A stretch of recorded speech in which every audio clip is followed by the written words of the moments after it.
you are watching Influence Media, PSI TV, the Netflix of biz brands.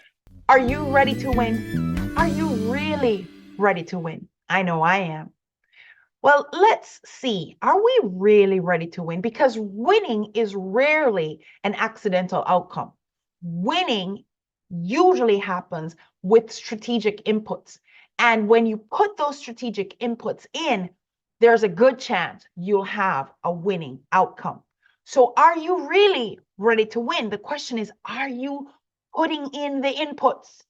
The inputs that help you win. Are you ready to win? Are you really ready to win? In today's episode, we're going to look at a story, what the Bible says, what research says, and at the end of all of this is strategies to increase the discovery of you and your offer. Trudy Behrman here. This is a weekly live show we do 10:30 a.m. Mondays Eastern Time.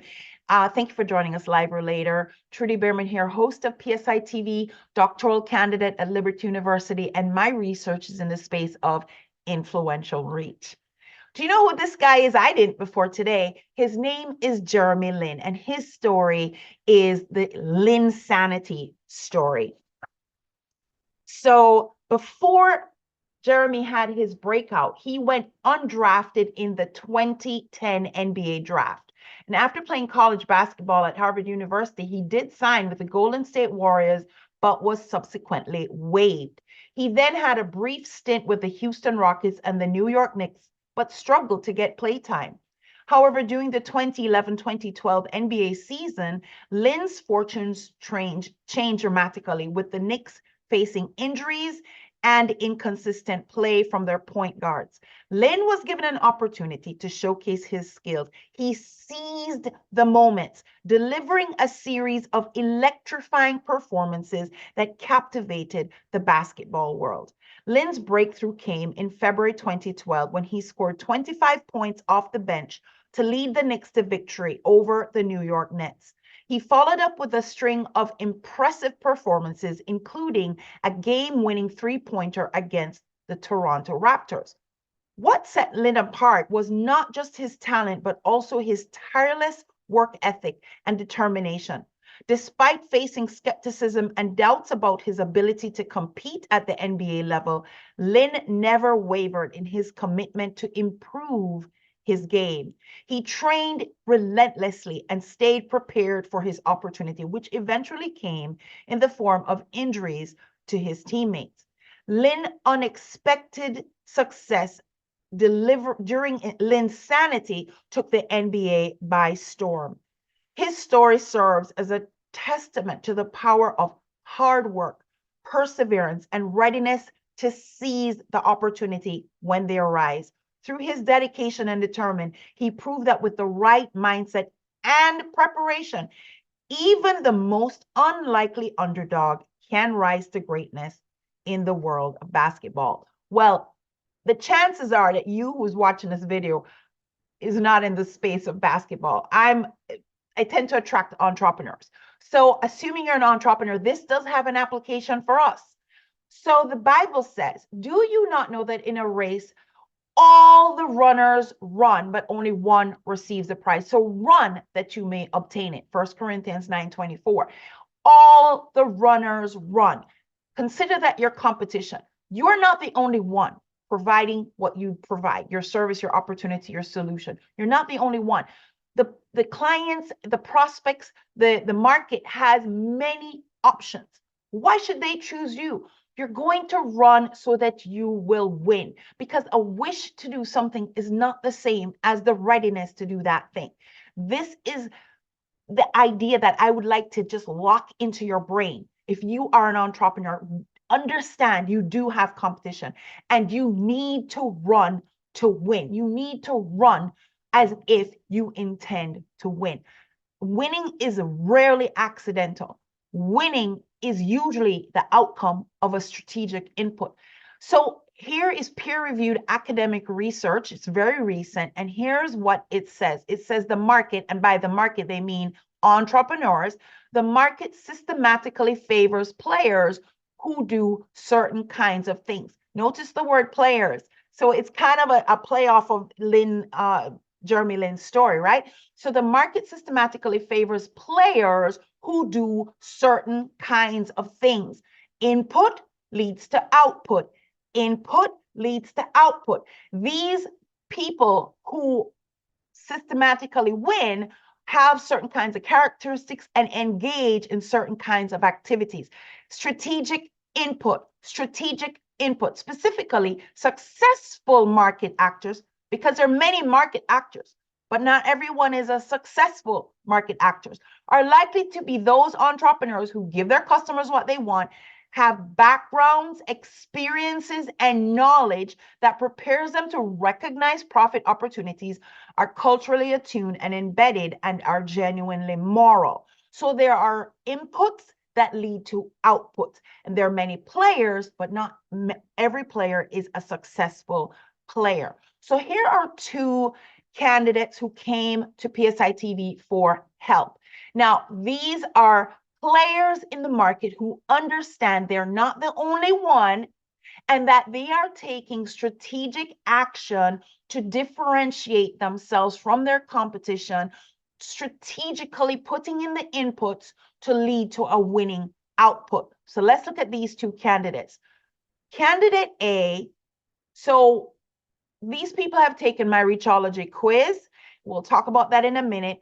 And okay, so this fail is not a true fail. It's just that the system that I use for evaluating does have to have criteria as to what's the marking line that says you are doing all the things you need to do that make you likely to win, okay? So this person had a lot of gaps, a lot of ground to cover. And that's what this quiz is going to demonstrate. This is not so much a pass-fail as it is an evaluation of where you are so that it can highlight the gaps that you can work on. So this person is an author, and they're coming to PSI TV as part of their strategic input for a successful output. And what the quiz does, or the evaluating system does, is it looks at some criteria and it helps to determine, where you are in the system. And so, like, say, for example, incorrect is not so much a case of incorrect, but it gave her a gap. So her answer was, have you published niche relevant books and earned bestseller status? Now, this is an author, so this is a very important question for her. Her answer was no. Okay, but bestseller status does go a long way to leveraging authority and credibility in her space. So this is candidate A coming to PSI TV for help. And here's candidate B. Now, candidate B is in the education space. And specifically, this particular person is running for school board. So she is doing pretty well. 60%, because our score marker, our lower limit is 50%. If you are at 50% or over the 50% mark, you are in the winning zone. It doesn't mean that she's going to win, but she has the inputs that strategically give her a higher outcome of winning.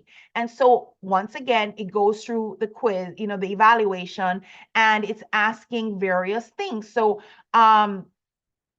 it asks, for example, in the last 12 months, have you presented on your niche topic to audiences as an invited speaker, or have you been featured on TV or interviewed in a podcast? And she checked yes, yes, yes. She has the inputs that are strategically giving her the exposure she needs to help her win the race.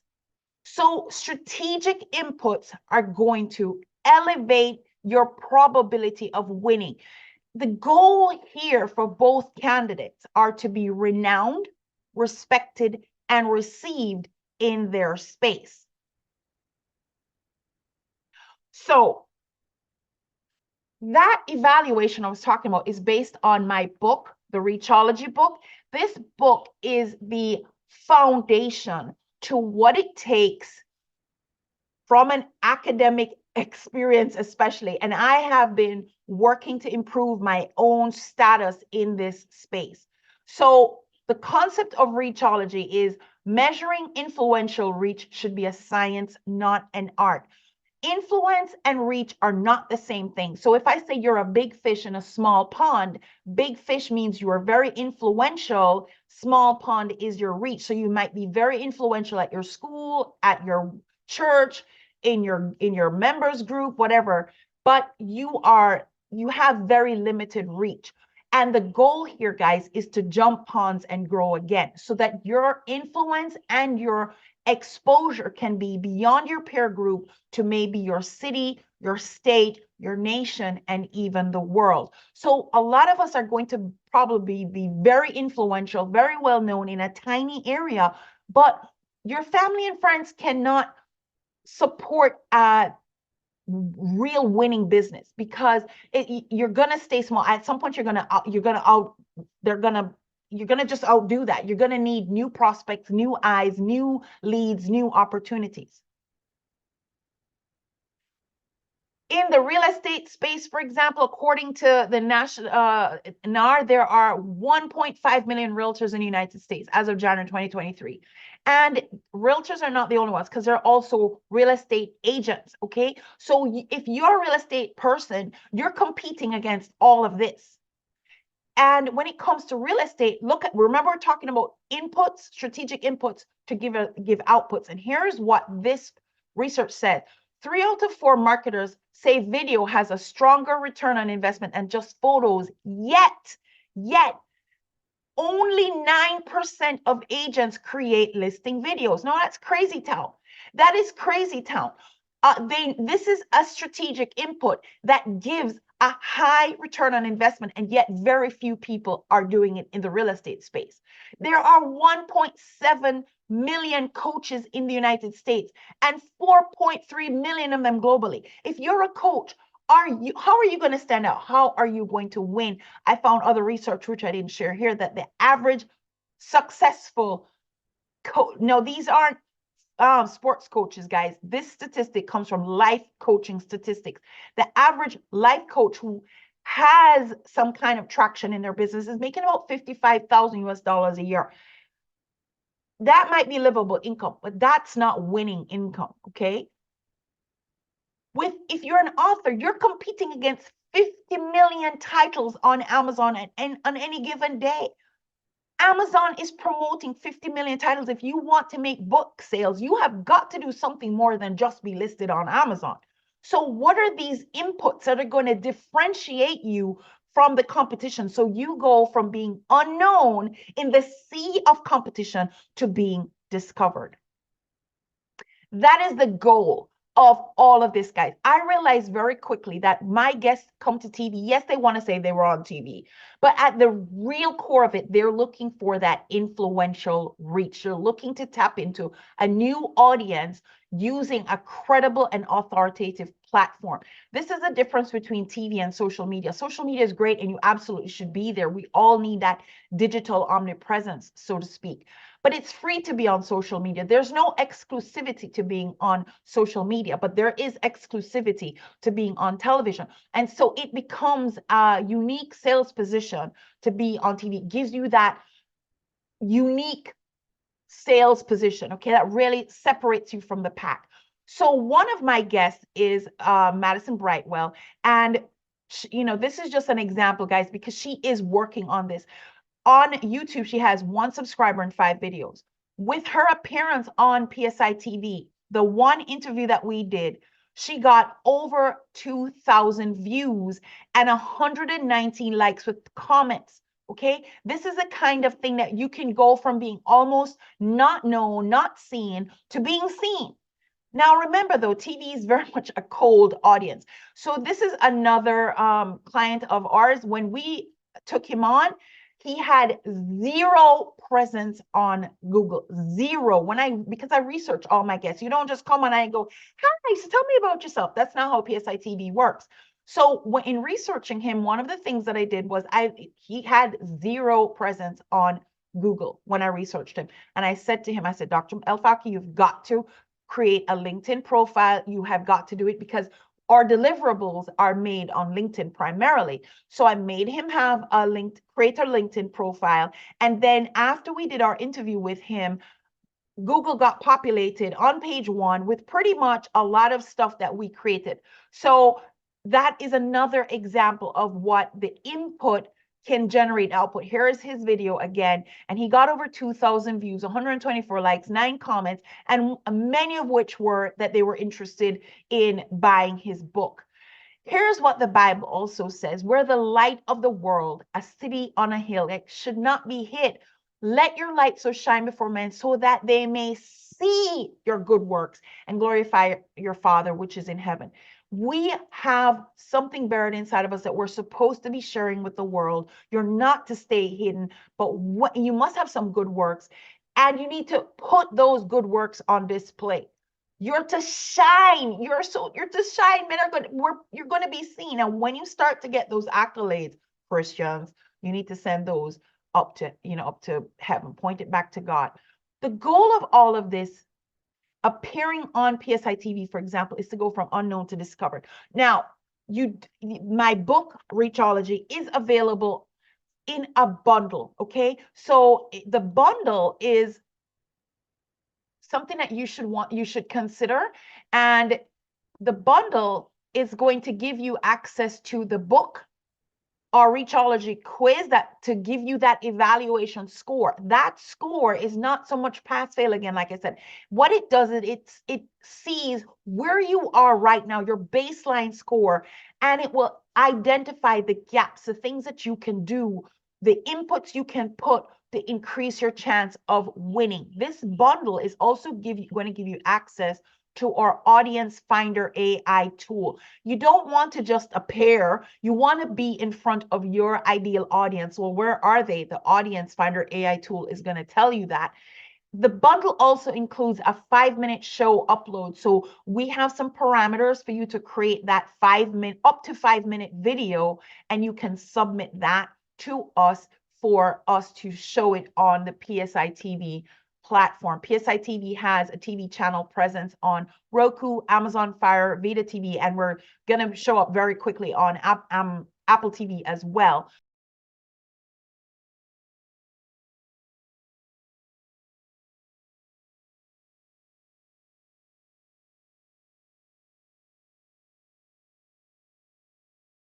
Your next move, should you decide that you need to be strategic about your input so that you can increase your probability of winning on the output, is you can just do absolutely nothing and everything stays the same, or you can get on PSI TV, whether as a guest or to set up your own TV channel. You certainly should consider taking the Reachology quiz, get your baseline score, and so you can see where your gaps are in the space of your credentials, your experience, your publication, your following, and your digital footprint. Trudy Behrman here. I am super simple to find, and I do look forward to connecting